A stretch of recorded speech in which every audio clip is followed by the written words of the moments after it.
Zdravíme, dobré ráno. Dobré ránko. Ale mám dobrých pomocníkov, lebo už dávno by som inak padla na nás, chlapci. To, ale dobré stehno inak. Prosím ťa.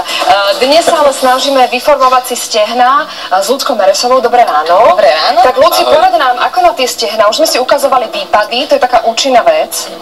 Teraz si ukážeme druhý cvik. Takže stojíme v spriamene, jednu nohu nadvihneme a ťaháme ju dozadu. Dôležité je,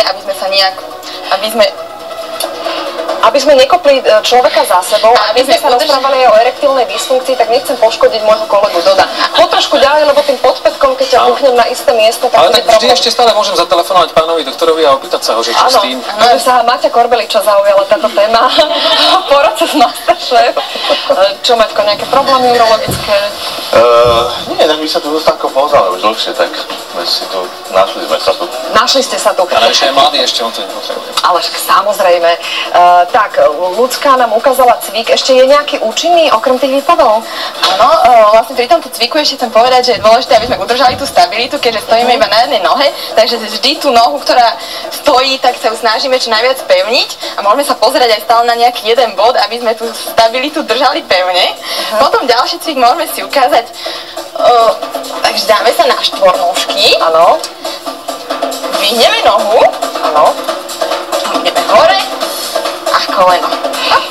Tak toto je trošku náročnejšie. Hlavne v podpätkoch. Účinné.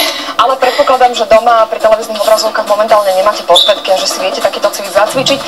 S Ľudskou budeme cvičiť aj s dievčatami v pondelok a okrem toho v pondelok tiež budeme v Teleráne riešiť.